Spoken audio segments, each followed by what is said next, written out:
नमस्कार दोस्तों, राम राम। मैं सत्यवान भाकर आप सभी का आपके अपने online platform Shri Ram classes Bikaner में हार्दिक स्वागत एवं अभिनंदन करता हूं। प्रिय विद्यार्थियों, आज हम हमारा टॉपिक नया जो लेके आए हैं वो है दोस्तों कैलेंडर। दोस्तों कैलेंडर जो अपन टॉपिक पढ़ने जा रहे हैं, इस टॉपिक के अंतर्गत जितने भी दोस्तों टाइप है उन टाइप को आपस में एक दूसरे के साथ जोड़ जोड़ के हम पढ़ेंगे। और दोस्तों इन टाइपों को एक बेहतरीन सरलतम तरीका यदि हम लेना चाहते हैं इनके साथ साथ, तो दोस्तों आपको एक काम जरूर करना होगा कि जो छोटे छोटे मैं आपको कोड बताऊंगा 3 प्रकार के, एक तो महीने का कोड, एक वार का और एक दोस्तों शताब्दी का कोड। यदि दोस्तों आपने उन कोडों को अच्छी तरह से याद कर लिया तो ये आप मान के चलिए कि कैलेंडर को आप हर एक पर्सन को दोस्तों 3 सेकंड में हल कर सकते हो। यदि वो कोड आपको याद है दोस्तों, तो नॉर्मल सा कैलेंडर का प्रश्न आप हर एक 3 सेकंड में हल कर सकते हो। और दोस्तों ज़्यादा से ज़्यादा यदि कैलेंडर का कोई लेंथी क्वेश्चन है तो आप हद से हद उस क्वेश्चन को 7 सेकंड में हल कर सकते हो। लेकिन दोस्तों आपको करना क्या होगा, इसके लिए कुछ बेसिक जो आपके लिए मैं कोड लेके आया हूँ वो कोड आपको याद रखने होंगे। यदि दोस्तों वो कोड आपने याद रख लिए तो ये मान के चलिए कि कैलेंडर आपने चुटकियों में हल कर दिया है। प्रिय विद्यार्थियों, यदि आज हम जो कोड लेके आए हैं उन कोड का इस्तेमाल करेंगे तो आप पहले कभी भी आपने यदि कैलेंडर पढ़ा होगा तो उसको भूल जाएंगे कि यार ये भी कोई तरीका होता है क्या, ऐसा भी कोई तरीका हो सकता था क्या, हमने सोचा नहीं था सर। तो दोस्तों देखिए, आपके सामने मैं कैलेंडर की शुरुआत करता हूं और कुछ बेसिक नॉलेज जो कैलेंडर के बारे में मैं आपको बताने जा रहा हूं दोस्तों, उसको आप तहे दिल से याद करें दोस्तों, क्योंकि उस बेसिक कंप्यूटर में बेसिक जो कैलेंडर है उसमें से भी आपसे खूब सारे प्रश्न पूछे जाते हैं। जैसे कि बात करते हैं सबसे पहले हमारे पास कैलेंडर और कैलेंडर की परिभाषा किस आधार पर बनाई जा सकती है, कैलेंडर की परिभाषा क्या होती है। प्रिय विद्यार्थियों, बात करें कैलेंडर की परिभाषा तो दोस्तों एक बार आप सभी के सभी अपनी नोटबुक और पेन लेके बैठ जाएं, क्योंकि मैं जो साथ साथ बता रहा हूं दोस्तों आप नोटबुक में नोट करते जाइए। प्यारे विद्यार्थियों, यदि आपने साथ साथ में नोट कर लिया तो मान के चलिए कि एक बार तो मैंने बोला यहाँ से, एक बार आपने सुना और एक बार आपने नोट किया, यानी कि आपका अभ्यास दोस्तों 3 बार हो चुका है। एक बार मैं पढ़ा रहा हूँ, 3 बार आप अभ्यास कर चुके होंगे। तो प्यारे विद्यार्थियों अपनी अपनी नोटबुक लेके बैठ जाइए और लिखना स्टार्ट कर दीजिए। सबसे पहले मैंने क्या कहा दोस्तों, कैलेंडर और कैलेंडर की परिभाषा। तो प्यारे विद्यार्थियों परिभाषा दोस्तों एक कैलेंडर जो है ये खुद अपने आपको परिभाषा प्रकट करवाएगा। कैसे कि दोस्तों कैलेंडर है क्या, तो मैं आपको बताना चाहता हूं कि दोस्तों कैलेंडर में हम किन चीजों को देखते हैं वही तो कैलेंडर है, वो उसी की परिभाषा बन जाएगी। जैसे कि मैंने कहा कि दोस्तों कैलेंडर जब भी हम देखते हैं तो कैलेंडर के अंदर दिन, तारीख, वार देखते हैं, साल चलती है तो उस साल का हम क्या देखते हैं कि महीना देख लेते हैं, कौन सा महीना चल रहा है। उसके बाद हम तारीख देख लेते हैं कि आज कितनी तारीख है, आज क्या वार है, इत्यादि का हमें ज्ञान होता है दोस्तों। तो दोस्तों परिभाषा के अंदर हम लिख सकते हैं, क्या लिख सकते हैं दोस्तों कि दिन, वार, सप्ताह तथा महीनों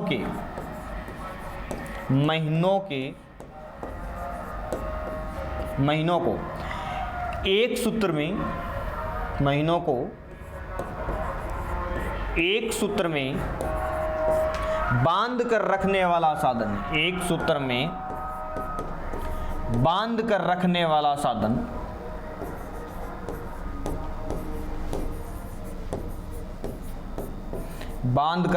वाला साधन कैलेंडर कहलाता है। प्रिय विद्यार्थियों दोबारा से एक बार इसको आप पढ़ेंगे और मैंने क्या कहा, दिन, वार, सप्ताह तथा महीनों को एक सूत्र में बांध कर रखने वाला साधन क्या कहलाता है प्यारे विद्यार्थियों, कैलेंडर कहलाता है। अब बात करें, ठीक है साहब कैलेंडर तो हमें पता चल गया कि कैलेंडर क्या है। अब मैं आपसे पूछता हूं के कैलेंडर की शुरुआत कब हुई? तो दोस्तों नॉर्मल सी बात है, एसएससी 2015 में कांस्टेबल में प्रश्न आया था कि 1 जनवरी 1 ईस्वी को सप्ताह का कौन सा दिन था, ऐसा प्रश्न पूछा गया था दोस्तों। तो डायरेक्ट हम यहाँ पे प्रश्न लेके आएंगे कि दोस्तों मैंने यहाँ पे लिखा कि कैलेंडर की शुरुआत, क्या लिखा दोस्तों मैंने यहाँ पे, शुरुआत। तो दोस्तों ये नॉर्मल सी बात है, बेसिक अपन जो कैलेंडर है वो पढ़ रहे हैं और बेसिक के अंदर हमने देखी शुरुआत। तो दोस्तों आपको बता देता हूं कि शुरुआत, तो शुरुआत है दोस्तों 1 जनवरी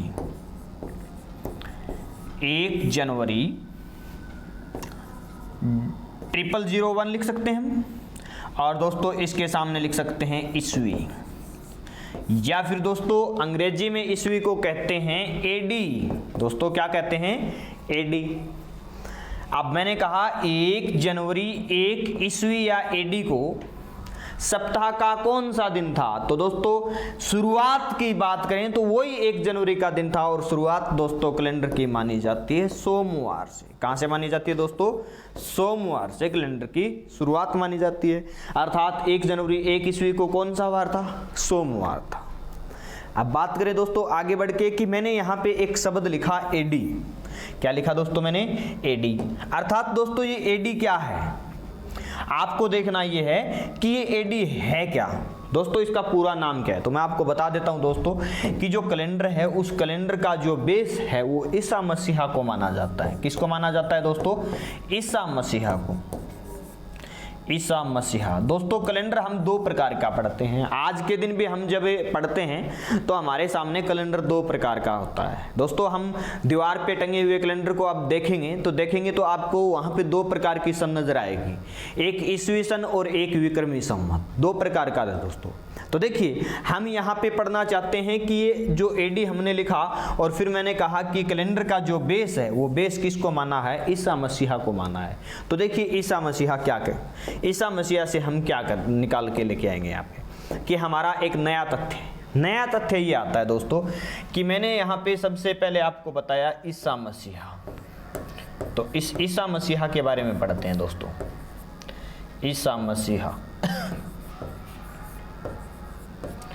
दोस्तों एक तो ईसा मसीहा के जन्म से पहले का कैलेंडर और एक बाद का कैलेंडर।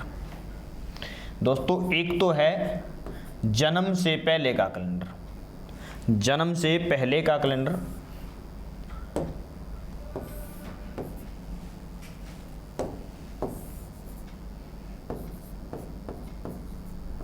जन्म से पूर्व का कैलेंडर, और एक दोस्तों इसकी मृत्यु के पश्चात।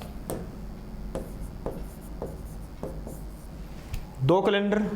दोस्तों बाद का कैलेंडर यानी कि ईस्वी कैलेंडर, दोस्तों इसकी मृत्यु के बाद का कैलेंडर है वो कैलेंडर क्या कहलाता है दोस्तों? ईस्वी कैलेंडर कहलाता है।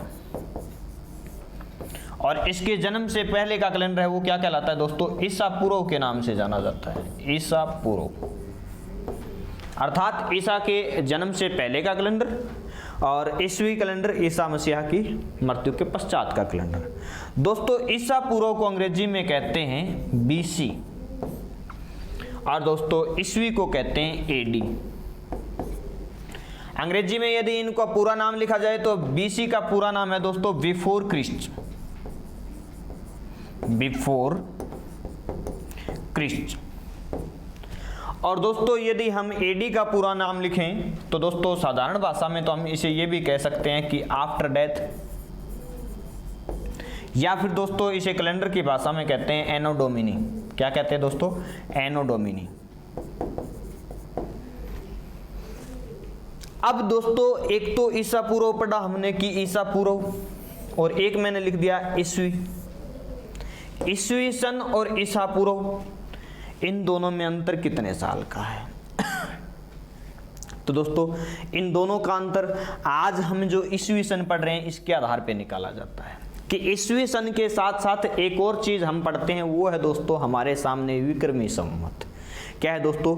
विक्रमी संवत। तो देखिए मैं आपको उसके बारे में भी बता देता हूं कि विक्रमी संवत क्या है। तो देखिए दोस्तों ध्यान दीजिए, आप स्क्रीन पे ध्यान देना कि मैंने कहा कि एक तो ईस्वी सन आज के दिन हम पढ़ रहे हैं ईस्वी सन, और एक दूसरा नाम क्या बता दिया दोस्तों? विक्रमी संवत। विक्रमी संवत।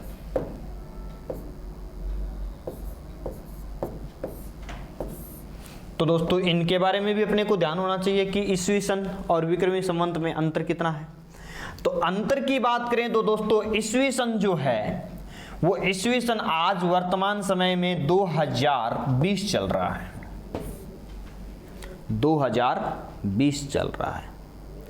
इसी के साथ दोस्तों यदि बात करें विक्रमी संवत, तो विक्रमी संवत दोस्तों 2020 के आधार पे 2076, और दोस्तों 2020 के अंदर 2076 और 77 दोनों चल रहे हैं।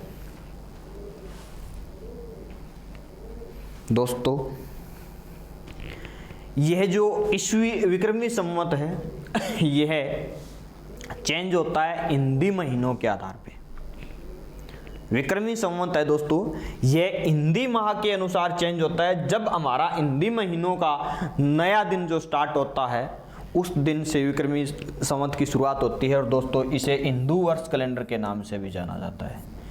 क्या किस नाम से जाना जाता है दोस्तों? हिंदू वर्ष कैलेंडर के नाम से, हिंदू वर्ष कैलेंडर के नाम से भी इसे जाना जाता है। जबकि दोस्तों ईस्वी सन है, ये ईस्वी सन, इसके बारे में भी मैं आपको बता देता हूं कि इसका अन्य क्या नाम हो सकता। तो दोस्तों इस कैलेंडर को संपूर्ण दुनिया का मानक कैलेंडर कहा जाता है। प्यारे विद्यार्थियों यहाँ पे प्रश्न बनता है कि संपूर्ण दुनिया का मानक कैलेंडर क्या है? संपूर्ण दुनिया का मानक कैलेंडर क्या है?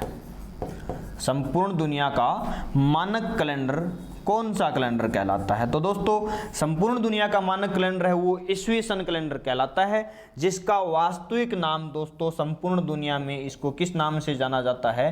ग्रीगोरियन कैलेंडर के नाम से जाना जाता है। किस नाम से जाना जाता है दोस्तों? ग्रीगोरियन कैलेंडर के नाम से संपूर्ण दुनिया में इसे जाना जाता है। तो प्रिय विद्यार्थियों अब तक जो हमने पढ़ा उनमें देखिए हमारे सामने कितने प्रश्न कि सबसे पहले मैंने आपसे पूछा कि बताइए कैलेंडर की शुरुआत कब हुई। तो दोस्तों हम कैलेंडर की शुरुआत कब हुई इसके बारे में यदि मैं आपसे पूछूं तो देखिए आपका साधारण सा जवाब है दोस्तों, कैलेंडर की शुरुआत 1 जनवरी 1 ईस्वी सोमवार के दिन हुई। 1 जनवरी 1 ईस्वी सोमवार के दिन हुई। दूसरा प्रश्न मैंने आपसे पूछा दोस्तों कि बताइए ईस्वी सन और विक्रमी संवत में कितने वर्ष का अंतर है? तो दोस्तों ईस्वी सन और विक्रमी संवत के अंदर 56 वर्ष का अंतर होता है। कितने वर्ष का अंतर होता है दोस्तों? 56 वर्ष का अंतर होता है। उसके बाद में दोस्तों आपसे तीसरा प्रश्न यहाँ पे पूछता हूँ कि बताइए संपूर्ण दुनिया का मानक कैलेंडर किस नाम से जाना जाता है? तो दोस्तों संपूर्ण दुनिया का मानक कैलेंडर किस नाम से जाना जाता है? ग्रीगोरियन कैलेंडर के नाम से जाना जाता है। अब दोस्तों इससे आगे बढ़ते हैं अपन और आगे बढ़ के एक और बात मैं आपके सामने लेके आ रहा हूँ दोस्तों, एक नई बात ये है दोस्तों कि मैंने कहा कि आजकल सबसे ज़्यादा देखता हूँ कि स्टेटस लगते रहते हैं कि happy birthday dear sister, brother, मम्मा, पापा, जो भी है, जन्मदिन आप मनाते हो। आपसे मैं एक छोटा सा प्रश्न पूछता हूँ कि बताइए किसी एक व्यक्ति के 2 जन्मदिनों के मध्य न्यूनतम समयावधि कितने वर्ष की होती है? छोटा सा प्रश्न है दोस्तों आपके सामने कि किसी एक व्यक्ति के 2 जन्मदिनों के मध्य न्यूनतम समयावधि कितने वर्ष की होती है? दोस्तों छोटा सा जवाब, छोटा सा प्रश्न, छोटा सा जवाब देखिए दोस्तों कि आज माना कि दोस्तों मैं 2021 में जी रहा हूं तो मेरा अगला जन्म कब आएगा? 2022 में। लेकिन दोस्तों यहां पे भी एक कंडीशन लागू होती है, न्यूनतम कम से कम तो ये फिक्स है कि 1 साल का समय तो हमारे जन्मदिन के मध्य होता ही होता है। अर्थात दोस्तों यहाँ पे 2 प्रश्न मैं यहाँ पे आपके सामने रखता हूँ। पहला प्रश्न दोस्तों आपके सामने कि किसी एक ही व्यक्ति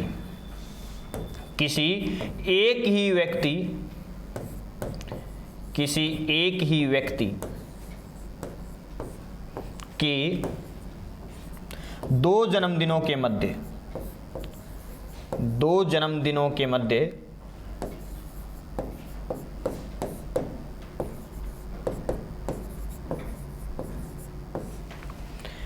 दो प्रश्न यहां पे उठेंगे दोस्तों। एक तो आपसे पूछा जाएगा न्यूनतम समयावधि और एक आपसे पूछा जाएगा दोस्तों अधिकतम समयावधि।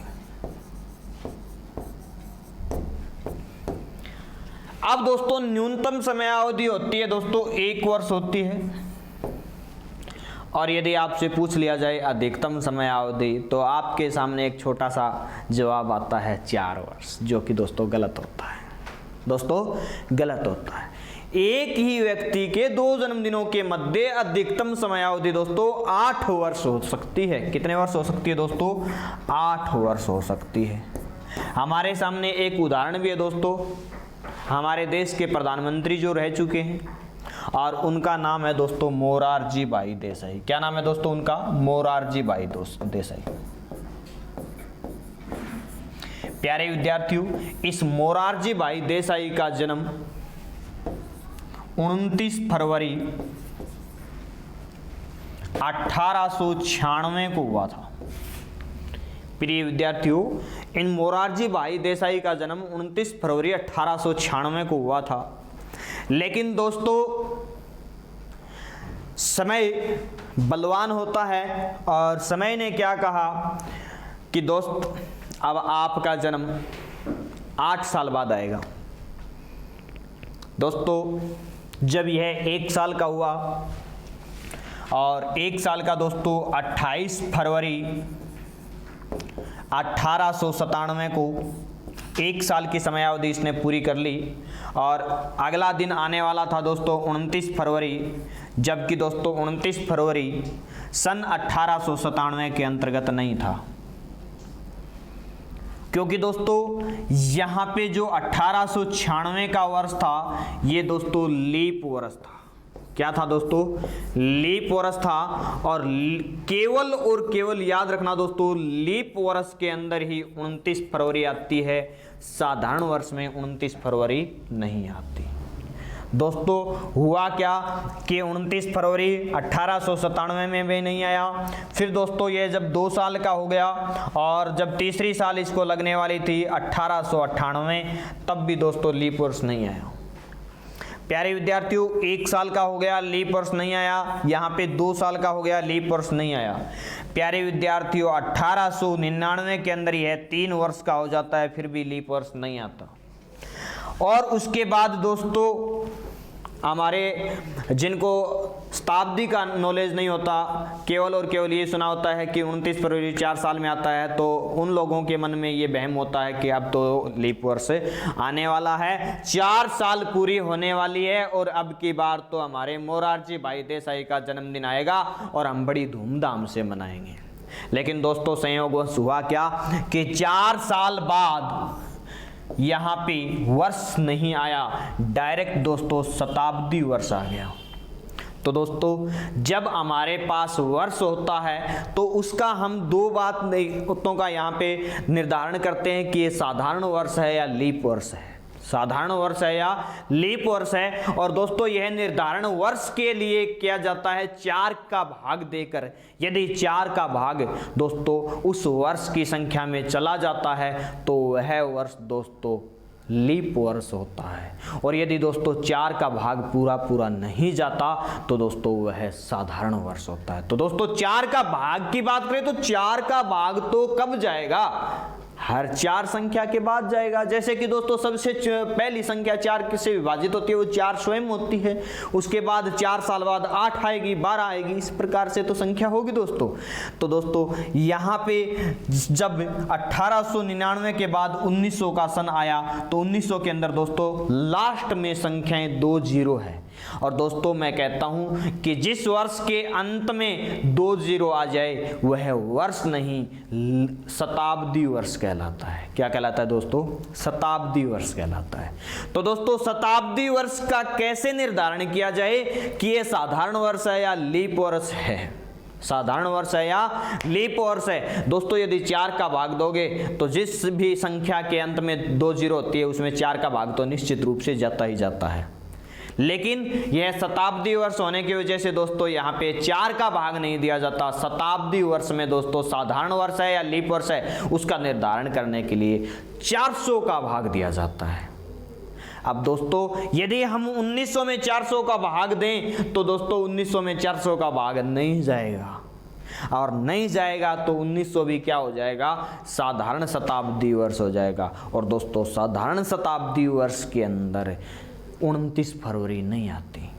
तो दोस्तों ये है मोरारजी भाई देसाई 4 साल के हो चुके हैं और दोस्तों अभी भी 29 फरवरी नहीं आई। दोस्तों उसके बाद 1901 आता है जो कि साधारण वर्ष, 1902 आता है साधारण वर्ष, 1903 आता है साधारण वर्ष, और दोस्तों 8 साल बाद आता है 1904 जिसके अंदर 4 का भाग जाता है। तो दोस्तों यहाँ पे मोरारजी भाई देसाई ने अपना पहला जन्मदिन कितने साल बाद मनाया दोस्तों, तो इन्होंने पहला जन्मदिन अपना 8 वर्ष बाद मनाया। अर्थात दोस्तों हम कह सकते हैं कि जो आपके किसी एक ही व्यक्ति के 2 जन्मदिनों के मध्य की जो समयावधि होती है वो अधिकतम समयावधि 8 वर्ष होती है। तो दोस्तों अब तक हमने जो कैलेंडर पढ़ा उसमें कितने प्रश्न बन गए, 5 प्रश्न दोस्तों बन गए। सबसे पहला प्रश्न दोस्तों कि कैलेंडर की शुरुआत, तो दोस्तों कैलेंडर की शुरुआत कब हुई, सोमवार से, 1 जनवरी 1 ईस्वी सोमवार से। दूसरा प्रश्न दोस्तों आपके सामने जो बना था वो था कि जो ईस्वी सन और विक्रमी संवत है उसमें कितने वर्ष का अंतर होता है, तो दोस्तों कितने वर्ष का अंतर होता है, 56 वर्ष। दोस्तों कितने वर्ष का अंतर है, 56 वर्ष का। इसके बाद दोस्तों तीसरा प्रश्न हमारे सामने बना कि तीसरा प्रश्न हमने इससे पहले वाली स्लाइड के अंदर देखा कि संपूर्ण दुनिया का मानक कैलेंडर क्या कहलाता है। तो दोस्तों मानक कैलेंडर क्या कहलाता है, ग्रीगोरियन कैलेंडर कहलाता है। क्या कहलाता है दोस्तों, ग्रीगोरियन कैलेंडर कहलाता है। और उसके बाद दोस्तों हमने प्रश्न संख्या 4 में क्या पढ़ा कि एक ही व्यक्ति के 2 जन्मदिनों के मध्य न्यूनतम समयावधि, तो न्यूनतम कितनी, 1 वर्ष। और दोस्तों अगला प्रश्न 5वां प्रश्न हमने पढ़ा कि अधिकतम समयावधि, तो अधिकतम कितनी होती है, 8 वर्ष होती है। अब दोस्तों इसी के साथ साथ हमने कुछ जो असामान्य प्रश्न थे जो हमारे सामने डायरेक्टली नहीं आए, इनडायरेक्टली हमने यहाँ पे भी प्रश्न कुछ और बने। वो बना कि साधारण वर्ष किसे कहते हैं, तो दोस्तों साधारण वर्ष वह वर्ष होता है जिस वर्ष में 4 का भाग पूरा चला जाए, लीप वर्ष कहलाता है। और दोस्तों जिस वर्ष में 4 का भाग पूरा नहीं गया वो क्या कहलाएगा, साधारण वर्ष। दोस्तों 4 का भाग यदि गया तो लीप वर्ष, नहीं गया तो साधारण वर्ष। इसी प्रकार से दोस्तों शताब्दी के लिए यदि 400 का भाग किसी शताब्दी वर्ष में पूरा चला जाए तो क्या कहलाएगा, लीप शताब्दी वर्ष। और 400 का भाग पूरा नहीं गया तो क्या कहलाएगा, साधारण शताब्दी वर्ष। अब आगे बढ़ते हैं दोस्तों, और आगे बढ़कर कुछ एक और तथ्य मैं आपके सामने रख रहा हूं। दोस्तों अगले तथ्य वो हैं जो आपको याद करने हैं, और वो है दोस्तों कोड। दोस्तों कोड, अब कोड की बात मैं आपके सामने करने जा रहा हूं दोस्तों, और कोड आपको याद करने हैं और बड़े दिल से तसल्ली से आपको याद रखने हैं दोस्तों। यदि उन कोड को यदि आपने याद रख लिया तो कैलेंडर चुटकियों में आपने कर दिया। देखिए किस प्रकार से दोस्तों, सबसे पहले बात करें तो सबसे छोटी सी बात है मेरे सामने कि भाई दोस्तों सबसे पहले छोटे से छोटा कैलेंडर का भाग होता है वो होता है दिन। क्या होता है दोस्तों, दिन, या उसे हम क्या कहते हैं, वार। और दोस्तों दिन या वार की संख्या कितनी होती है, 7। प्रिय विद्यार्थियों दिन या वार की संख्या 7 होती है। अब मैं आपसे पूछूं कि जब भी आप कैलेंडर देखते हो तो ऊपर कौन सा वार होता है, बताइए। ऊपर कौन सा वार होता है दोस्तों, अरे लाल अक्षरों में लिखा होता है रविवार। तो दोस्तों 1 नंबर पे, सबसे पहले 1 नंबर पे क्या लिखा होता है, रविवार। उसके बाद दोस्तों आप जब देखोगे तो 2 नंबर पे आपके सामने लिखा होता है सोमवार। दोस्तों 3 नंबर पे क्या लिखा होता है, मंगलवार। दोस्तों 4 नंबर पे क्या लिखा होता है, बुधवार। दोस्तों 5 नंबर पे क्या लिखा होता है, गुरुवार। और उसी प्रकार से दोस्तों 6 नंबर पे क्या होता है, शुक्रवार। और दोस्तों वार 7 होते हैं, तो अंतिम संख्या और अंतिम 7 भी कह सकते हैं हम, और 0 भी कह सकते हैं। और दोस्तों 7 या 0 के लिए हमने क्या लिख दिया, शनिवार। अब दोस्तों हमने ये लिखा, क्या लिखा दोस्तों, वार लिखा और उनका क्रम लिखा, और उनका क्रम ही दोस्तों उनका कोड है। तो बताइए याद हुआ या नहीं, क्रम ही उनका कोड है, अर्थात ऊपर 1 नंबर पे क्या है दोस्तों, रविवार। तो रविवार का कोड क्या होगा दोस्तों, रविवार का कोड होगा दोस्तों 1, सोमवार का कितना 2, मंगलवार का 3, बुधवार का 4, गुरुवार का 5, शुक्रवार का 6, शनिवार का 0 और 7। तो दोस्तों सबसे पहले हमने छोटी सी बात पढ़ी कि दिन और वार के कोड, बताइए याद हो गए। चलिए यदि ये याद हो गए तो अब बात करते हैं दोस्तों हम महीनों की। किसकी बात करते हैं दोस्तों, महीने, दोस्तों माह। और महीने कितने होते हैं दोस्तों, टोटल 12 होते हैं। दिन या वार कितने थे, 7। अब दोस्तों 12 महीने होते हैं, तो इन 12 महीनों के भी अपने को कोड याद करने होंगे। और महीने दोस्तों 2 प्रकार के होते हैं। कितने प्रकार के होते हैं, 2 प्रकार के होते हैं। एक साधारण वर्ष के महीने और एक लीप वर्ष के महीने। तो दोस्तों आप यहाँ पे सबसे पहले लिखेंगे महीने। दोस्तों महीना, सबसे पहला महीना मैंने यहाँ पे लिख दिया दोस्तों जनवरी। क्या लिख दिया दोस्तों, जनवरी। सबसे पहला महीना है दोस्तों जनवरी। उसके बाद मैंने लिख दिया दोस्तों दूसरा महीना क्या होगा, फरवरी। तीसरे महीना का नाम है मार्च। दोस्तों अप्रैल, मई, जून,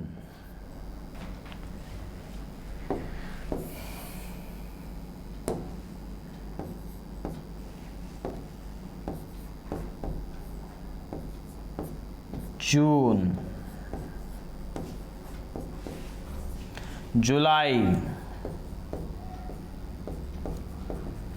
अगस्त, सितंबर,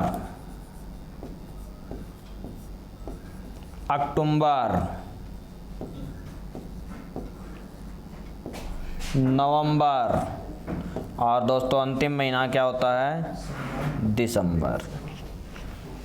प्रिय विद्यार्थियों 12 महीने देखिए 1 2 3 4 5 6 7 8 9 10 11 12 महीने आपने पूरे किए। अब बात करते हैं दोस्तों इनके कोड। तो दोस्तों कोड किस आधार पे होते हैं, देखिए सबसे पहले मैं यहाँ पे इनके कोड लिख रहा हूँ दोस्तों। और कोड है वो कोड दोस्तों 2 प्रकार के होते हैं। एक तो होते हैं दोस्तों साधारण वर्ष के और एक होते हैं दोस्तों लीप वर्ष के। एक तो होते हैं दोस्तों साधारण वर्ष के कोड और एक होते हैं दोस्तों लीप वर्ष के कोड। अब आपके सामने साधारण वर्ष के कोड लिख रहा हूं दोस्तों, तो याद रखना आपके पास यहाँ पे कोड होते हैं वो जोड़ों के आधार पे होते हैं। 3 महीनों की शुरुआत का होता है 12 का स्क्वायर अर्थात 1 4 4। फिर दोस्तों 5 का स्क्वायर 0 2 5। उसके बाद 6 का स्क्वायर 0 3 6 और उसके बाद 12 का स्क्वायर प्लस 2 144 और 2 146। तो दोस्तों जनवरी महीने का कोड क्या होता है साधारण वर्ष में 1, फरवरी का 4, मार्च का 4, अप्रैल मई जून का 0 2 5, जुलाई अगस्त सितंबर का 0 3 6, अक्टूबर नवंबर दिसंबर का 1 4 6। अब उसके बाद बात करें दोस्तों कि अपना लीप वर्ष का, तो दोस्तों लीप वर्ष का 1 घटा के लिख दो। 1 घटाओगे तो यहाँ पे क्या कोड हुआ 0 और दोस्तों यहाँ पे 1 घटाया तो क्या हुआ 3। अर्थात लीप वर्ष में जनवरी का कोड कितना दोस्तों 0, फरवरी का कोड कितना 3 और दोस्तों बाकी के कोड सारे के सारे क्या होते हैं समान होते हैं। अब दोस्तों आपके सामने एक कोड और रह गया और वो रह गया दोस्तों शताब्दी कोड। यदि आपने शताब्दी कोड और पहचान लिया तो आप ये सोच लीजिए कि कैलेंडर चुटकियों में आपने याद कर लिया। अब देखिए दोस्तों, शताब्दी कोड होता है उसके शेष फल पे निर्भर। कोई भी शताब्दी है दोस्तों, शताब्दी में हम 400 का भाग देते हैं और 400 का भाग देंगे दोस्तों, चाहे आपके पास छोटी शताब्दी हो चाहे बड़ी हो, आपके सामने 400 का भाग देने पे 4 ही संख्याएं शेष हो सकती है। या तो दोस्तों शेष 0 बच सकता है, या 100 बच सकता है, या 200 बच सकता है, या 300 बच सकता है। तो दोस्तों 400 का भाग किसी शताब्दी में देंगे तो शेष 4 प्रकार की संख्याएं आएगी। या तो दोस्तों 0 शेष आएगा, फिर ये विद्यार्थियों, या तो हमारे सामने शेष आएगा 0, या आएगा दोस्तों 100, या आएगा दोस्तों 200, और या आएगा 300। कोई भी शताब्दी है दोस्तों, उस शताब्दी के अंदर आपको क्या करना है, 400 का भाग देना है। और दोस्तों यदि 400 का भाग आपने दिया और 400 का भाग देने पे शेष यदि आपके सामने 0 आता है तो याद रखना दोस्तों, उस 0 शेष के लिए आपको कोड रखना है 6। यदि दोस्तों शेष 100 आए तो कोड रखना है 4, 200 आए तो 2, और 300 आए तो 0। प्रिय विद्यार्थियों, ये छोटे सी संख्याएं हैं, छोटी छोटी सामान्य सी संख्याएं। एक यदि आप मोबाइल नंबर याद रख सकते हो तो ये कोड भी आप याद रख सकते हो। दोस्तों किसी भी शताब्दी वर्ष में यदि हम 400 का भाग देते हैं तो 4 प्रकार की संख्याएं शेष होती है। एक होती है 0, या 100, या 200, या 300। और दोस्तों ये संख्याएं शेष आए, किसी भी संख्या में 400 का भाग दिया और शेष 0 आ जाए तो वहां पे कोड 6 काम आएगा। शेष 100 आ जाए तो कोड 4 काम आएगा, 200 आ जाए तो 2 आएगा, और 300 आ जाए तो 0 कोड काम में आएगा। प्रिय विद्यार्थियों, शेष कैसे आता है सर, ये तो बताइए। आपके मन में जवाब एक प्रश्न उठता है कि सर ये शेष कैसे निकाला, ये तो बता दो, फिर कोड हम लगा देंगे। तो देखिए दोस्तों, अपन किस प्रकार से यहाँ पे निकालते हैं कि शेष कैसे। तो देखिए दोस्तों, शेष कैसे, जैसे कि माना कि दोस्तों आज हमारे सामने जो शताब्दी चल रही है वो दोस्तों 2000 की शताब्दी है। इससे पहले जो शताब्दी गई वो थी 1900 की शताब्दी, और आने वाली जो शताब्दी है वो 2100 की शताब्दी, और इससे भी बाद में आने वाली जो शताब्दी है वो 2200 की शताब्दी। प्रिय विद्यार्थियों, चाहे यहाँ पे 2000 हो, मान लीजिए चाहे यहाँ पे 1600 हो, चाहे दोस्तों यहाँ पे आप लिख सकते हो कोई दूसरी संख्या 2300 हो, या फिर दोस्तों मान के चलिए अपने पास 1700 हो, या मान के चलिए आपके पास 1800 से। दोस्तों मैं 2020 लिखता हूं तो 20 तो वर्ष हैं, शताब्दी कौन सी है, 2000। अब दोस्तों इस संख्या के अंदर यदि आप 400 का भाग दोगे तो दोस्तों शेष कितना आएगा, 0 आएगा। कैसे कि 400 चौका 1600, कुछ नहीं बचा, 0 शेष, और 400 पंजे 2000, कुछ नहीं बचा, 0 शेष। और दोस्तों जब भी 0 शेष आए तो आपको कोड क्या काम में लेना है, 6 काम में लेना है दोस्तों।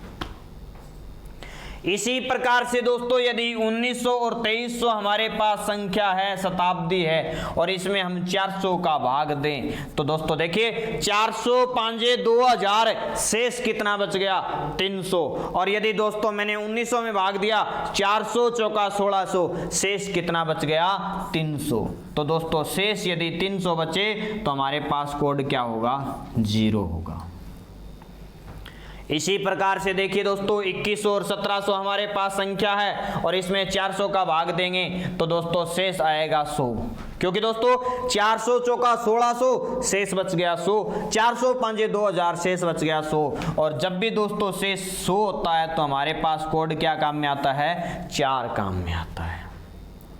अब अंतिम संख्या आपके सामने है दोस्तों 2200 और 1800, और मैंने दोस्तों इसमें 400 का भाग दिया तो 400 चौका 1600, शेष कितना बच गया दोस्तों, 200। 400 पांजे 2000, शेष कितना बच गया, 200।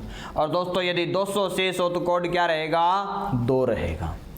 ये बातें आपको छोटी छोटी बातें दोस्तों याद में रखनी है, और यदि ये बातें याद रख ली तो निश्चित रूप से मैं कह सकता हूं कि आपको कैलेंडर में कोई रोक नहीं सकता।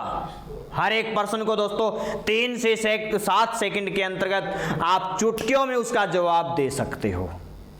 देखते हैं दोस्तों, बढ़ते हैं हम आगे, और आगे बढ़ के दोस्तों हमने एक चीज जो पढ़ी कि साधारण वर्ष और लीप वर्ष, तो दोस्तों अब हम पढ़ेंगे कि साधारण वर्ष और लीप वर्ष में अंतर क्या है और वो अंतर कितने प्रकार का है, कौन कौन से अंतर साधारण वर्ष और लीप वर्ष के अंतर्गत पढ़े जा सकते हैं। तो देखिए दोस्तों, नई हेडिंग हमारी, और नई हेडिंग हमने क्या लिख दिया कि साधारण वर्ष और लीप वर्ष में अंतर। एक साइड हम नोटबुक में लिखेंगे साधारण वर्ष और एक साइड में लिखेंगे लीप वर्ष, बीच में खींच देंगे सीधी लाइन और पॉइंट लगा देंगे, 1 नंबर उधर और 1 नंबर उधर। जल्दी से डायग्राम बनाइए दोस्तों, जल्दी से ग्राफ बना लीजिए ताकि हम पढ़ने के लिए तैयार हो जाएं।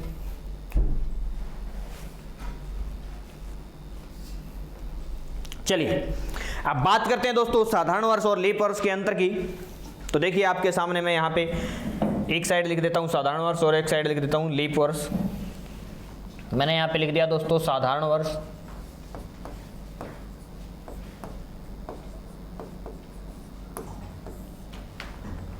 और यहाँ पे देखो दोस्तों मैंने लिख दिया लीप वर्ष।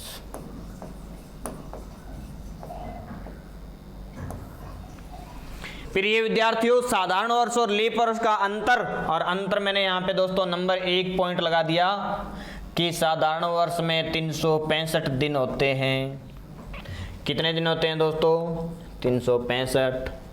लीप वर्ष में कितने दिन होते हैं? 366। ये तो हो गया दोस्तों पहला। दूसरा अंतर मैंने लिखा कि साधारण वर्ष में फरवरी महीना 28 दिन का होता है, और लीप वर्ष में दोस्तों मैंने लिख दिया फरवरी महीना 29 दिन का होता है। दोस्तों तीसरा अंतर मैंने यहाँ पे लिख दिया कि साधारण वर्ष में 52 सप्ताह, 52 सप्ताह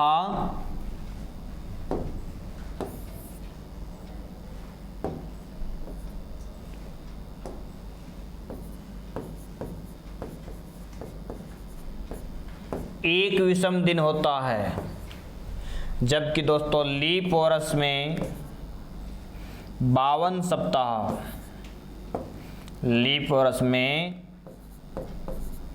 52 सप्ताह 2 विषम दिन होते हैं।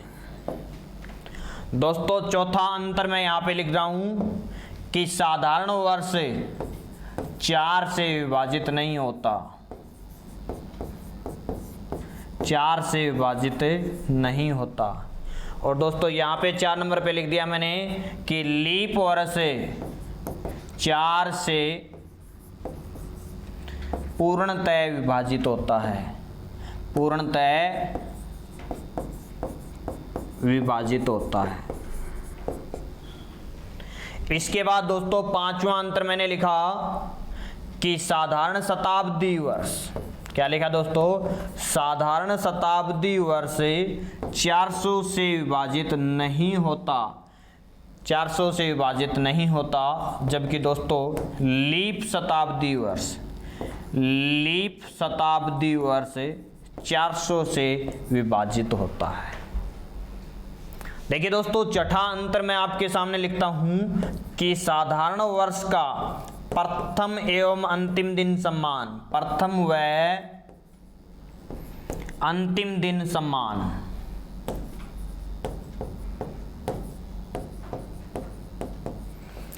अब प्रथम व अंतिम दिन समान कैसे कि दोस्तों यदि 1 जनवरी 2019 को सोमवार था तो 31 दिसंबर 2019 को भी सोमवार ही था, अर्थात पहला दिन और अंतिम दिन समान।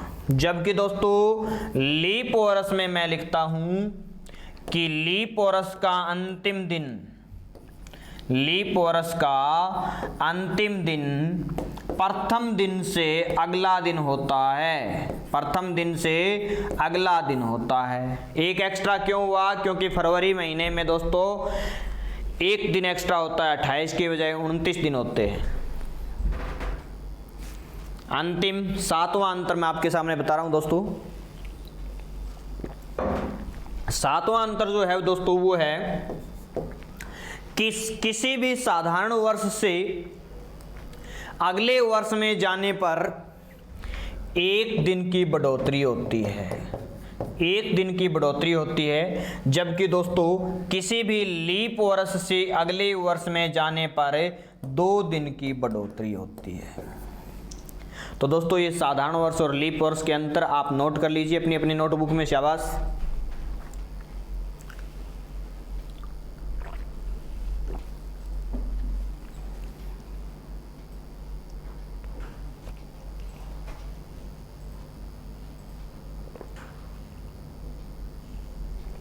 चलिए आगे बढ़ते हैं दोस्तों,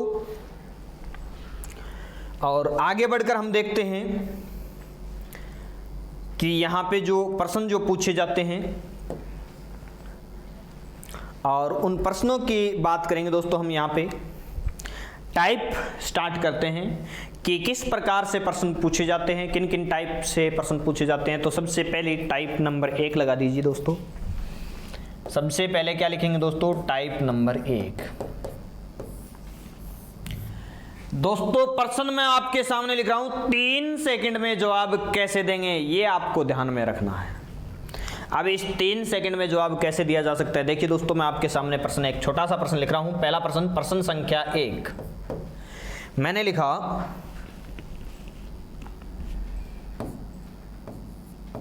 15 मार्च 1915 को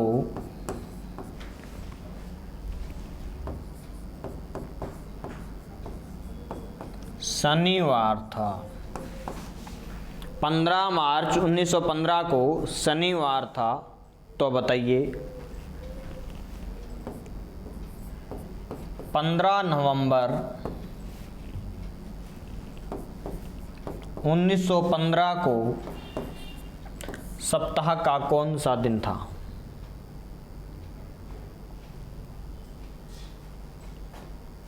प्रश्न है दोस्तों, 15 मार्च 1915 को शनिवार था, तो 15 मार्च 1915 को 15 नवंबर 1915 को सप्ताह का कौन सा दिन था? छोटा सा प्रश्न है दोस्तों, और जिस आधार पे बेसिक जो लगाया जाता है, जो विद्यार्थी मेरे से अभी तक नहीं पढ़े हुए वो विद्यार्थी छोटी सी बात यहाँ पे ऐसे करते हैं। इस प्रश्न को मैं आपको बता देता हूँ। वो विद्यार्थी क्या करेंगे, वो विद्यार्थी करेंगे कि मार्च के 15 दिन गए, बच गए 16, अप्रैल में 30 दिन होते हैं, मई में 31, मई के बाद जून, जुलाई, अगस्त, सितंबर, अक्टूबर और नवंबर के 15 दिन। इस प्रकार से संख्याएं लिखेंगे और उनको जोड़ के 7 का भाग देते हैं, क्योंकि हर एक 7 दिन बाद 8वां दिन समान होता है। आज दोस्तों सोमवार है तो 7 दिन बाद भी सोमवार होगा। आज यदि मंगलवार है तो 7 दिन बाद भी मंगलवार होगा। यानी कि आज 1 तारीख, माना कि आज 1 तारीख और मंगलवार है तो आने वाले 7 दिन बाद यानी कि 8 तारीख को भी मंगलवार होगा। तो ऐसा लॉजिक लगाया जाता है। 7 का भाग दें तो यहाँ पे शेष 2, शेष 2, 3, 2, 3, 3, 2, 3, 1।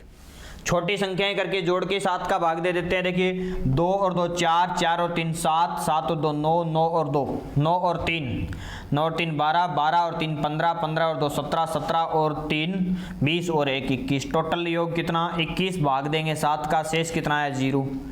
यानी कि दोस्तों आज मंगलवार है तो 0 दिन बाद यानी कि आज ही दोबारा बात आ गई। तो दोस्तों यहाँ पे शनिवार है, शनिवार में 0 दिन जोड़ेंगे तो उत्तर भी क्या आएगा? शनिवार।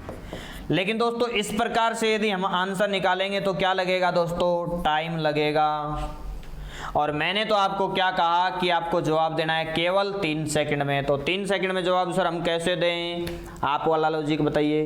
तो मेरे वाला लॉजिक क्या कहता है दोस्तों, ध्यान दीजिए। मैं आपके सामने पीछे जो बताया उस पीछे पुरानी स्लाइड के अंदर लेके जा रहा हूं दोस्तों, और पुरानी स्लाइड देखिए यहाँ पे इस प्रकार से। मैंने आपको महीनों के कोड बताए थे दोस्तों, और इन महीनों के कोड में एक बात छुपी हुई थी, और वो बात ये है दोस्तों कि जिन महीनों के कोड समान होते हैं उन महीनों के दिन और वार भी समान होते हैं। बड़ी ही लॉजिकल बात है दोस्तों, याद रखना क्या है कि जिन महीनों के कोड समान होते हैं उन महीनों के दिन और वार भी समान होते हैं, अर्थात उन महीनों का कैलेंडर समान होता है। दोस्तों ध्यान दीजिए, देखिए किस प्रकार से कि मैंने कह दिया कि जिन महीनों के कोड समान। देखिए दोस्तों, जनवरी का कोड यहाँ पे कितना दिखाई दे रहा है आपको? 1, और अक्टूबर का भी क्या दिखाई दे रहा है? 1। अर्थात दोस्तों यदि कोई साधारण वर्ष है, तो उस वर्ष का जनवरी महीना और अक्टूबर महीना एक जैसा होगा। यदि 1 जनवरी को सोमवार तो 1 अक्टूबर को भी सोमवार। दोस्तों 16 जनवरी को मंगलवार, तो दोस्तों 16 अक्टूबर को भी मंगलवार। तो दोस्तों जिन महीनों के कोड समान होते हैं उन महीनों के दिन और वार भी समान होते हैं। तो जनवरी का महीना किसके समान? अक्टूबर के समान, साधारण वर्ष में। और लीप वर्ष में दोस्तों जनवरी महीना किसके समान? लीप वर्ष में जनवरी महीना किसके समान दोस्तों? लीप वर्ष में जनवरी महीना अप्रैल और जुलाई के समान, अप्रैल और जुलाई के समान। साधारण वर्ष में दोस्तों फरवरी का महीना और मार्च का महीना और नवंबर का महीना समान। दोस्तों साधारण वर्ष में और देखिए कि आपका अप्रैल का महीना और जुलाई का महीना समान। दोस्तों साधारण वर्ष में और देखिए कि आपके पास सितंबर का महीना और दिसंबर का महीना समान। तो दोस्तों जिन महीनों के कोड समान होते हैं उन महीनों के दिन और वार भी क्या होते हैं? समान होते हैं। चलिए अब हमारे प्रश्न की ओर बढ़ते हैं हम।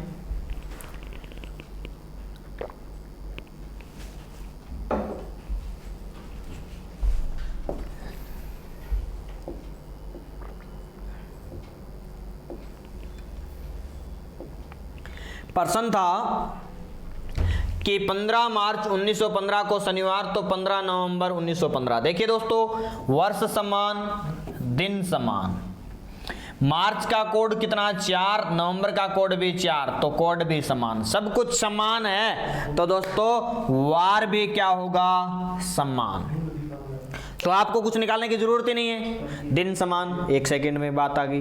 वर्ष समान, 1 सेकंड में बात आ गई। और तीसरी सेकंड में क्या बात आई? महीना। महीना कौन सा है यहाँ पे? मार्च। मार्च का कोड 4, नवंबर का कोड 4। इसका मतलब दोस्तों चौथी सेकंड में हमने आंसर क्या दे दिया कि यहाँ पे शनिवार तो यहाँ पे भी शनिवार। लीजिए बोलिए जवाब आया?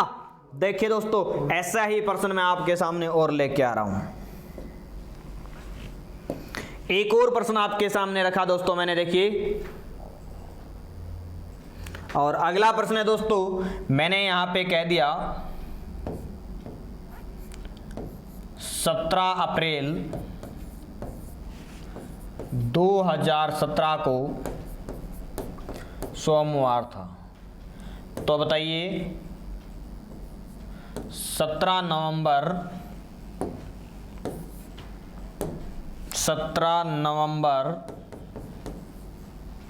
2017 को क्या होगा?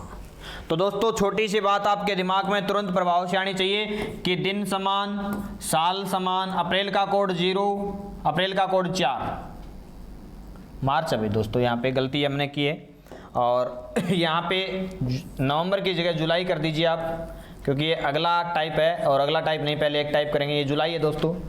अब देखिए दोस्तों यहाँ पे हमने क्या देखा कि अप्रैल का कोड भी 0 और जुलाई का कोड भी 0, यानी कि दिन भी समान है, कोड भी समान है और वर्ष भी समान है, तो वार भी क्या हो जाएगा? समान हो जाएगा। अब देखिए दोस्तों मैं एक और छोटा सा प्रश्न लिख देता हूं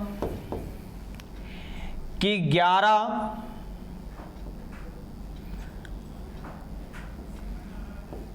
11 दिसंबर 2009 को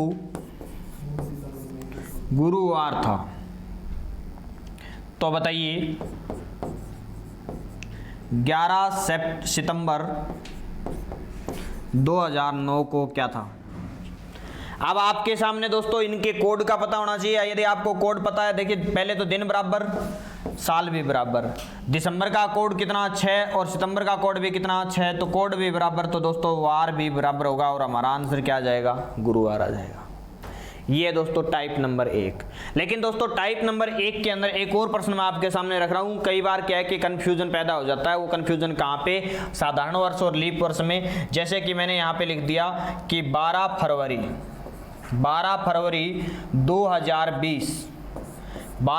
2020 को दोस्तों गुरुवार था, तो बताइए अन्य वर्ष 2020 के अंदर किस महीने की 12 तारीख को गुरुवार होगा।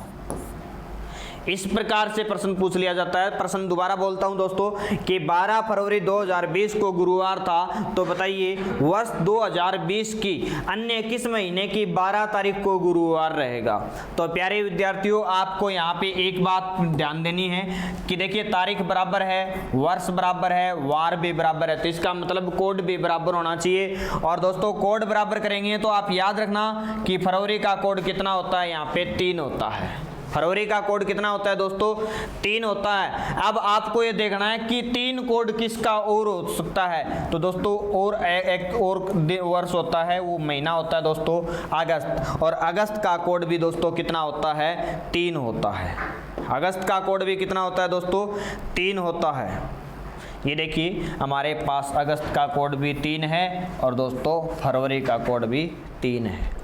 तो दोस्तों फरवरी महीना, लीप वर्ष का फरवरी महीना किस महीने के समान होता है, अगस्त के समान होता है। अब बात करते हैं दोस्तों टाइप नंबर 2। टाइप नंबर 2 के अंदर मैं क्या कर देता हूं दोस्तों, यहां पे तारीख चेंज कर देता हूं। हो सकता है दोस्तों, जरूरी थोड़ी है तारीख भी समान आए, कोड भी समान आए, साल भी समान आए, हो सकता है चेंज हो जाए। मैं दोस्तों तारीख चेंज कर देता हूं, और तारीख चेंज कर देता हूं तो दोस्तों अब की बार तारीख चेंज करके एक अगला प्रश्न मैं आपके सामने लेके आ रहा हूं। देखिए, और अगला प्रश्न किस प्रकार से है, लीजिए। मैंने दोस्तों यहां पे लिखा कि 13 जनवरी 2019 को शुक्रवार था। 13 जनवरी 2019 को शुक्रवार था। तो आप बताइए 13 तारीख, 13 नहीं, अपने को तारीख चेंज करनी है, तो तारीख चेंज करेंगे। तो दोस्तों मैं तारीख नहीं लिख देता हूं यहाँ पे, और मैंने लिख दिया दोस्तों यहाँ पे 17। दोस्तों क्या लिख दिया, 17 अक्टूबर 2019 को सप्ताह का कौन सा दिन रहेगा। देखिए दोस्तों आपको करना क्या है, सबसे पहले हमने देखा लो जी साल बराबर, जनवरी का कोड 1, अक्टूबर का कोड 1, यानी कि कोड भी बराबर। अब देखा जाए तो यहाँ पे 13 है और यहाँ पे 17 है। देखिए दोस्तों 13 तारीख को शुक्रवार है, तो बताइए 17 तारीख को क्या होगा। छोटी सी बात क्या बन गई कि 13 तारीख को शुक्रवार है, तो बताइए 17 तारीख को क्या होगा। तो दोस्तों देखिए 13 को शुक्रवार, तो 14 तारीख को क्या होगा बताइए, शनिवार। 14 को शनिवार, 15 को क्या होगा, रविवार। 16 को क्या होगा, सोमवार। और 17 को क्या होगा, मंगलवार। तो आपका सही जवाब क्या होगा दोस्तों, मंगलवार। एक और प्रश्न ऐसा ही हम आपके सामने लेते हैं दोस्तों। देखिए एक और प्रश्न और मैंने यहाँ पे दोस्तों लिख दिया कि 10 मार्च 2011 को रविवार था। तो बताइए 8 नवंबर 2011 को सप्ताह का कौन सा दिन था। प्रिय विद्यार्थियों छोटा सा प्रश्न देखिए, 2011 मार्च का कोड 4, नवंबर का कोड 4, यानी कि कोड भी बराबर। अब 10 तारीख को कह रहा है कि रविवार, तो बताइए 8 तारीख को क्या होगा। माना कि आज दोस्तों 10 तारीख है और आज रविवार है, तो बताओ 8 तारीख को क्या था। आज 10 तारीख को रविवार, 10 तारीख को रविवार, तो 9 तारीख को क्या था, शनिवार, और 8 को क्या था, शुक्रवार। तो नॉर्मल सा आंसर, साधारण सा आंसर क्या है हमारा दोस्तों, शुक्रवार। इस प्रकार से दोस्तों यदि तारीख अलग हो, कोड समान हो, साल समान हो, तो आगे पीछे डायरेक्ट किया जा सकता है। अब बात करते हैं दोस्तों टाइप नंबर 3। प्रिय विद्यार्थियों, टाइप नंबर 3 और टाइप नंबर 3 में मैं तारीख भी चेंज कर दूंगा, महीनों के कोड भी चेंज कर दूंगा, फिर आपको बताना है कि बताइए प्रश्न जवाब क्या होगा। तो देखिए दोस्तों, अब की बार मैं तारीख भी चेंज कर रहा हूं और आपके सामने महीनों के कोड भी चेंज कर रहा हूं। तो दोस्तों साल सेम रखनी है, बाकी मेरे मन में आए वो लिख रहा हूं। मैंने लिख दिया 12 जुलाई 2017 को मंगलवार। कुछ भी सोच समझ के लिखने की ज़रूरत नहीं है। 15 नवंबर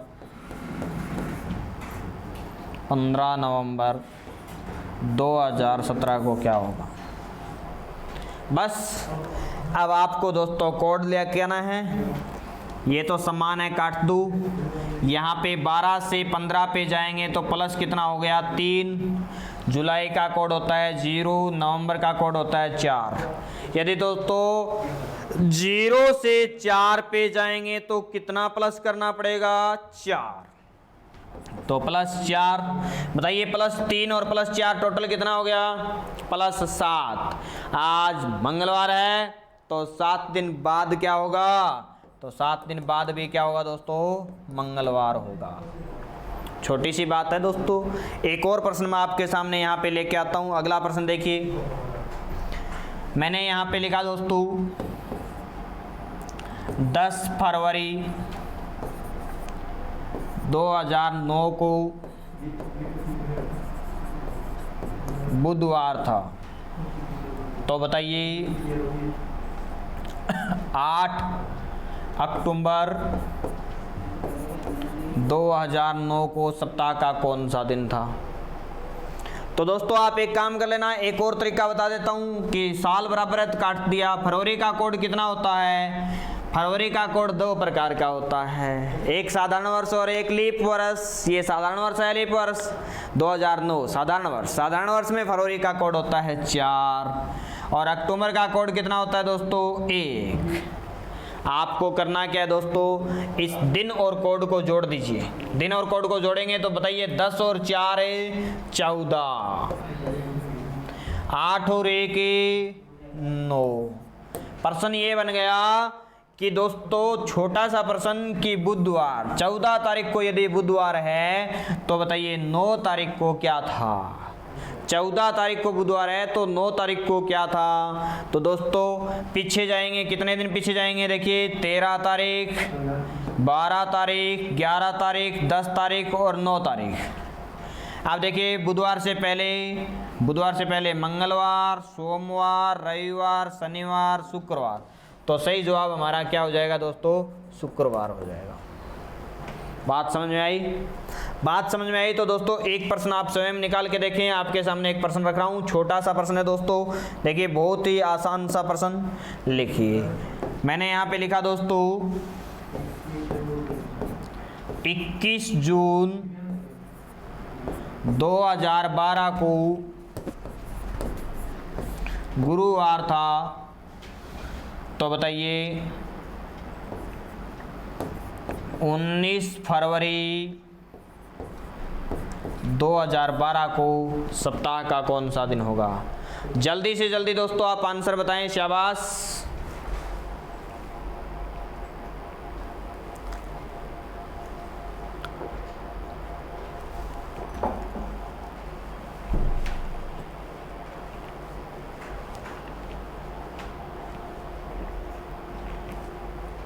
शाबाश, जल्दी से आंसर दें।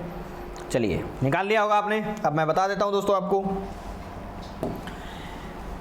2012 सम्मान है। जून महीने का कोड, पहले तो आपको ये पता होना चाहिए कि जून महीने का कोड कितना है। तो जून महीने का कोड याद नहीं है तो देखिए दोस्तों, जनवरी फरवरी मार्च का 144, अप्रैल मई जून का 025, तो 025 है तो जून का कोड कितना हो गया 5। और फरवरी का कोड दो प्रकार का होता है दोस्तों, दो प्रकार का होता है, एक तो होता है साधारण वर्ष और एक होता है लीप वर्ष। साधारण वर्ष में 4 और लीप वर्ष में 3, तो यहाँ पे लिख दिए 3। अब देखिए दोस्तों, यहाँ पे इन दोनों को जोड़ेंगे तो कितना हुआ 21 और 5 26 और 19 और 3 22। अब सीधा सा प्रश्न ये है कि दोस्तों 26 को गुरुवार तो 22 को क्या था, 26 को गुरुवार तो 22 को क्या था। आपको माइनस में जाना पड़ेगा, पीछे जाना पड़ेगा 1 2 3 4 दिन, क्योंकि दोस्तों 25 24 23 22, एक दिन पीछे जाएंगे बुधवार, 2 दिन मंगलवार, 3 दिन सोमवार और 4 दिन रविवार। तो हमारा सही जवाब क्या होगा दोस्तों, रविवार। देखिए रविवार, सोमवार, मंगल, बुध, गुरु। दोस्तों 22 को रविवार है तो 23 को सोमवार, 24 को मंगलवार, 25 को बुधवार और 26 को गुरुवार। तो सही जवाब हमारा क्या होगा, रविवार होगा। तो जिन विद्यार्थियों ने रविवार उत्तर निकाला वो बिल्कुल सही। अब बात करते हैं दोस्तों टाइप नंबर 4। टाइप नंबर 4 देखिए दोस्तों,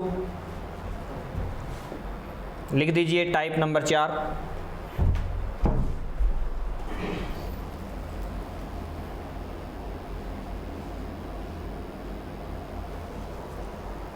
और टाइप नंबर 4 में मैं आपके सामने देखिए दोस्तों,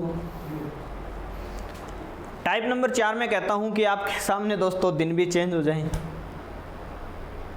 कोड भी चेंज हो जाए, वर्ष भी चेंज हो जाए। लेकिन दोस्तों इस तथ्य को अपन पढ़ेंगे टाइप नंबर 5 में। पहले टाइप नंबर 4 में हम देखेंगे कि वार कैसे ज्ञात किया जा सकता है। कोई भी तारीख दी गई हो, तारीख महीना और सन दिया गया हो, वार कैसे ज्ञात किया जा सकता है। तो वार ज्ञात करने के लिए दोस्तों मैं यहाँ पे आपके सामने एक फॉर्मूला रखता हूँ। फॉर्मूला यूं है दोस्तों कि मैंने कहा वार ज्ञात करना है तो हमारे पास फॉर्मूला है दिन प्लस महाकोड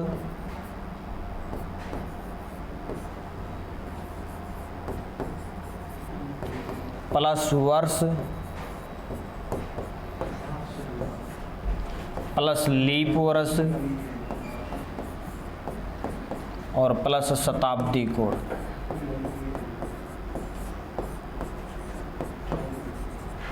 और दोस्तों इनके अंदर सबको जोड़ के 7 का भाग देना है। जैसे दोस्तों एक जन्मदिन लिख रहा हूं मैं यहाँ पे 6/6/1995। 6 जून 1995 को सप्ताह का कौन सा दिन था। छोटा सा प्रश्न मैंने लिखा दोस्तों, 6 जून 1995 को सप्ताह का कौन सा दिन था। तो दोस्तों ऐसा प्रश्न जब आपके सामने डायरेक्ट दिया गया हो और आपको ज्ञात करना हो वार, आपको ज्ञात क्या करना हो दोस्तों, वार, तो देखिए किस प्रकार से हम इसका आंसर निकालेंगे। देखिए ध्यान दीजिए दोस्तों, दिन, तो बताइए दिन कितने हैं दोस्तों, यहाँ पे दिन है दोस्तों 6। हमारे प्रश्न के अनुसार इस फॉर्मूले को यहाँ पे रखेंगे और दोस्तों सबसे पहले मैंने देखा दिन कितने हैं 6। महीने का कोड, तो दोस्तों जून महीने का कोड कितना होता है 5। अब बात करें वर्ष, तो दोस्तों ये 1995 है। अब 1995 में 2 चीज़ है दोस्तों, 2 चीज़ क्या क्या है, एक तो है 1900 और एक है 95। 1900 तो दोस्तों क्या है, शताब्दी है, और 95 क्या है दोस्तों, वर्ष है। तो यहाँ पे वर्ष कितने हो गए 95। अब लीप वर्ष भी दोस्तों इस वर्ष के अंदर 95 वर्ष में लीप वर्ष कैसे निकालेंगे। एक तो होता है दोस्तों इसमें साधारण वर्ष भी होते हैं, एक क्या होते हैं, लीप वर्ष होते हैं। लीप वर्ष दोस्तों किसी भी संख्या में 4 का भाग देने पे आता है। अब यहाँ पे 95 है, 95 में हम 4 का भाग देंगे तो देखिए 4 एकम 4, 4 दूनी 8, बच गया 15 और 4 तिये 12। कितनी बार पूरा भाग गया, 23 बार पूरा भाग गया, यानी कि लीप वर्ष कितने हो गए दोस्तों 23। इसके बाद दोस्तों शताब्दी कोड, तो शताब्दी हमारे पास कौन सी है, 1900 की शताब्दी है। और दोस्तों 1900 में 400 का भाग देके देखो, 19 में 400 का भाग देंगे तो दोस्तों 400 चौका 1600, शेष कितने बच जाएंगे, 300। और जहाँ पे शेष 300 बचते हैं वहाँ पे कोड क्या होता है, 0 होता है।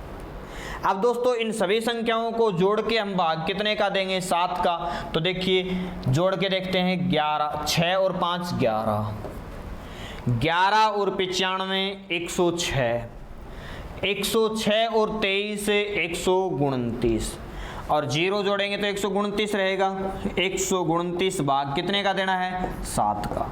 अब 7 का भाग देंगे, देखिए दोस्तों शेष क्या आएगा, यहाँ पे अपने को देखना है शेष। अब शेष क्या आएगा दोस्तों, शेष के लिए हम भाग देंगे, और भाग देंगे तो देखिए 7 एकम 7, बच गया कितना दोस्तों, यहाँ पे 5, 5 और 9 मिलके हो गए 59, 7 8 56 दोस्तों, 7 8 56, बच गए कितने शेष, 3। तो दोस्तों 3 शेष बच गए, तो 3 पे कौन सा वार होता है, 3 नंबर पे मंगलवार। अर्थात दोस्तों किसी विद्यार्थी का जन्म 6/6/1995 को हुआ तो वह विद्यार्थी मंगलवार के दिन पैदा हुआ था, वह विद्यार्थी मंगलवार के दिन पैदा हुआ था। दोस्तों एक और प्रश्न मैं आपके सामने लेके आ रहा हूं, देखिए एक ऐसा ही प्रश्न आपके सामने और रख रहा हूं दोस्तों, और उस प्रश्न में देखिए आपके सामने क्या लिखा, मैंने लिखा दोस्तों 7 मार्च, क्या लिखा दोस्तों, 7 मार्च 1986। दोस्तों 7 मार्च 1986 को सप्ताह का कौन सा दिन था, छोटा सा प्रश्न आपके सामने। 7 मार्च 1986 को सप्ताह का कौन सा दिन था, तो फॉर्मूला ऐड करेंगे दोस्तों। फॉर्मूला कहता है, और फॉर्मूला छोटा सा फॉर्मूला यहाँ पे लिख देता हूँ दोस्तों, दिन प्लस महाकोड प्लस वर्ष प्लस लीप वर्ष प्लस शताब्दी कोड भाग 7। तो दोस्तों दिन कितने हैं यहाँ पे, 7। मार्च का कोड कितना होता है, 4। वर्ष कितने हैं दोस्तों, 86। लीप वर्ष के लिए दोस्तों क्या करेंगे, 86 में 4 का भाग देंगे। 4 का भाग कितनी बार जाएगा, देखिए 4 दूनी 8, 4 एका 4, 21 बार पूरा गया, तो दोस्तों लीप वर्ष 21।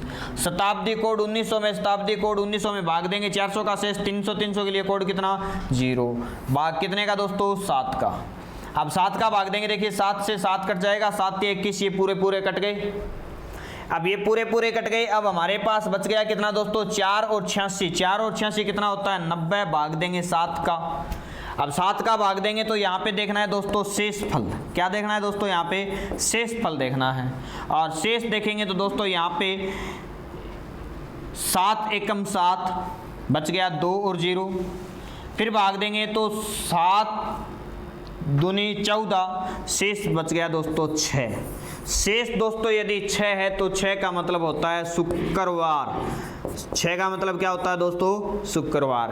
अर्थात 7 मार्च 1986 को सप्ताह का कौन सा दिन था, शुक्रवार था। 7 मार्च 1986 को सप्ताह का कौन सा दिन था दोस्तों, शुक्रवार था।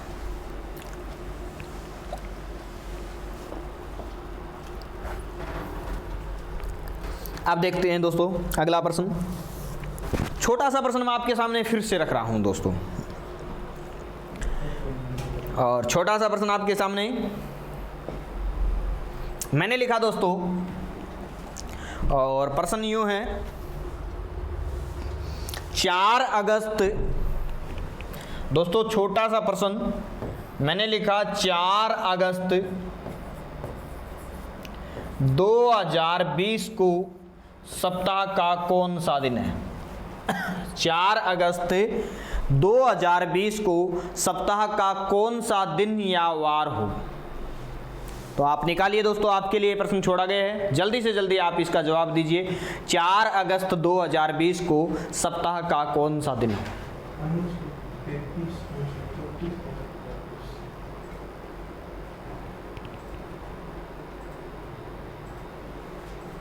शाबाश, फॉर्मूला लगाएं और आंसर निकालें।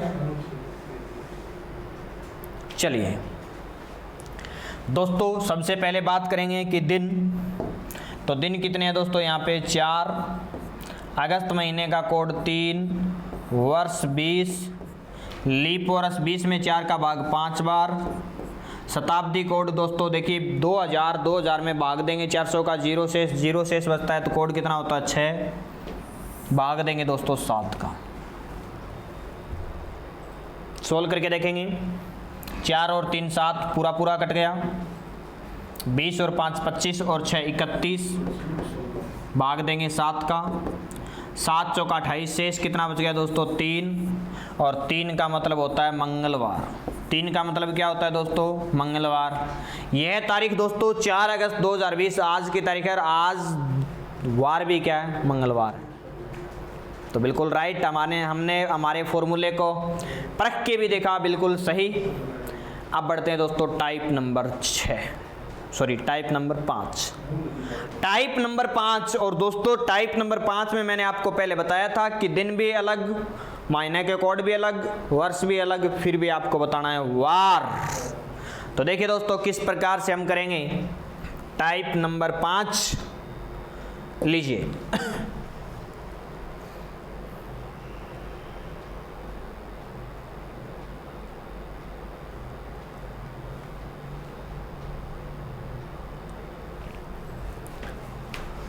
चलिए दोस्तों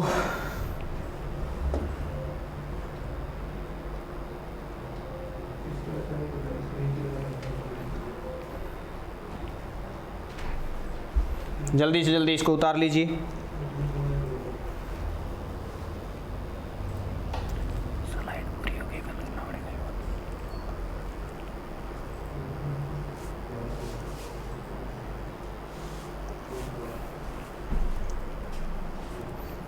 चलिए अब बात करते हैं दोस्तों अगली टाइप की, और अगली टाइप के लिए दोस्तों